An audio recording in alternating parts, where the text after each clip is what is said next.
Hello English learners, welcome back to another video. I'm in a very good mood today because it's very sunny, as you can see, so that's always good, not so common in February in the UK. But today I want to make a video that I've been planning to make for a long time, many years actually, and this is a video about learning English from signs in the UK. And I've always wanted to do this because this is one method that I use to learn Japanese. So that when I was in Japan, I would kind of go about my day, I would look at the signs, and I would use my dictionary app to try to learn new words in the real world. And this worked really well for me, and it's a really great way to learn because it's stuff that you can actually use and interact with in your day-to-day life. The reason I haven't done it for English yet is because a lot of signs in English are quite simple actually, so I couldn't really see any benefit in doing that. But as I've been walking around the past few days, I've kind of noticed a few really good phrases that I thought could be interesting to share. So I'm going to have a walk around today and see what interesting vocabulary I can find, and hopefully we can learn something from that as well. And I challenge you to do the same. So wherever you live in the world, it's likely that you'll come across some English on signs, on shops and places like that. And if you do, you can try to use that and try to make a lesson out of it, try to learn something from it. So that's my challenge for you guys. But yeah, let's go and see what we can find today. Okay, here we have a very useful one. See on this sign here, this is a parking sign, and at the top it says permit holders only. So this word permit is very important because if you're parking anywhere in the UK, you need to have a permit, which is permission to park here. If you don't have a permit, you will be fined. But this is another good example of how the pronunciation of a verb and a noun will change. So the noun would be permit. You need a permit. If we're talking about the verb, we say to permit. So you might notice the stress on that word changes a little bit. You need to permit something, or you need to get a permit. You need to be allowed to park there. So if you park anywhere in the UK, be sure you have the correct permit, so you are permitted to do so.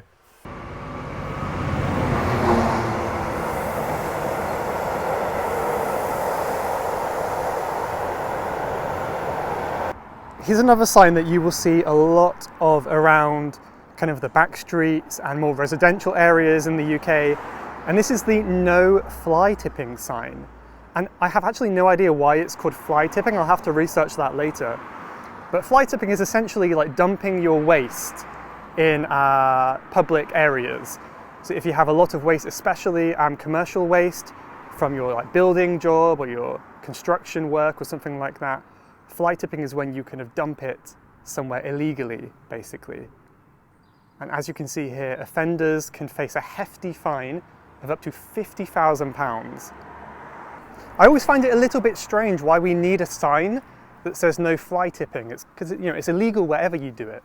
So it's kind of like having a sign that says, don't hurt people, or don't break things, but really it applies everywhere. So I guess the sign is just to remind people, but I doubt it really works. I don't know. As I was walking along, I just looked up the meaning, the origin of the term fly tipping. So the word tip means to kind of dump, to dispose of something, right? To tip out. Fly comes from the expression on the fly, which means something done casually and carelessly. So that's where it comes from. This one here is another one that you will see around quite a bit. This is a neighbourhood watch sign. And here we've got the phrasal verb, look out. So look out kind of means be careful, look out. And then you've got your picture of the meerkats underneath, kind of the symbol of looking out and being careful, being cautious. So it means look out, be careful, look around you. A useful phrasal verb to kind of just mean be careful, really, look out. But yeah, I've been walking around for about, 30 minutes now, and it's very hard to find some useful signs. There aren't so many in these residential areas. So perhaps I'll make a part 2 at some point in the centre of London. If you want to see that, leave a comment below requesting part 2, and I'm sure there'll be more signs and shops and things like that in the centre. But for now I wanted to do something a little bit more casual and peaceful. So hopefully we'll find something in a minute. Let's see. Okay, here's one I've been looking for a while. Hopefully you can hear me. I'm by a very busy road at the moment. But here we have an estate agent's sign indicating that the house has been sold. In the very small print here, you'll see subject to contract. Subject to contract. Subject to contract, or subject to, basically means one thing needs to happen before something else can happen, really. So if we say, your loan is subject to approval, that means in order to get your loan and get your money, it first needs to be approved. So your loan is subject to approval. This house is subject to contract. There needs to be a contract written up before you can buy it. I suppose that's what it means. I've never bought a house before, but subject to, very useful word.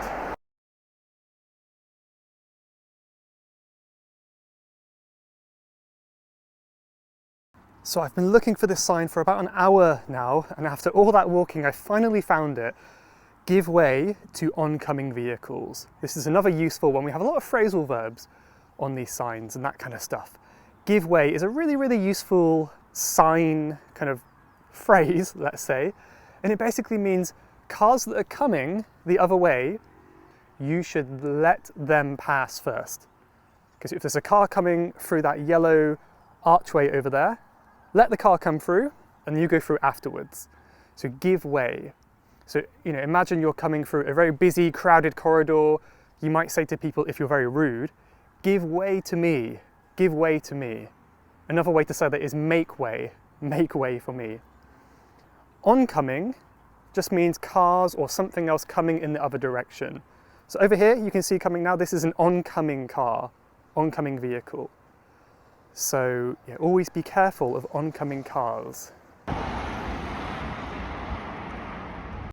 Here's another example of the word we had right at the beginning. We've got here permitted. Of course, now we've got the verb. So before we had permit, you need a permit to park places. And now we've got vehicles not permitted. In other words, vehicles do not have permission to enter this area, which to me seems kind of obvious. I don't know how they would fit in the woods anyway. But yeah, not permitted, in other words, not allowed to enter. Perhaps one more useful phrasal verb we've got here, if we zoom in a bit closer, is set aside here. So this area is specially set aside and is the subject of council regulations. So we've got another word with subject there. Set aside means it's specially used for this purpose. So this word set aside means to save or keep something for a particular purpose. So this land is set aside for playing sports, I suppose. No buildings here, no growing plants. It's set aside for sports and recreation. Another example, you could say, I set aside some money. I kind of put some money in a separate place for a particular purpose. But let me know if you can think of any more ways where you can use that in your own example. I think I'm going to end the video here now because I've been walking for over an hour. I'm tired. And as you can see, I'm kind of in the middle of nowhere now. There's no more signs around me. So I think I have to give up for today. But as I said before, if you want a part 2, perhaps in the centre of London, learning English on the go, then leave a comment to request that, and I hope to see you there. So thank you for watching, and I'll see you soon. Goodbye.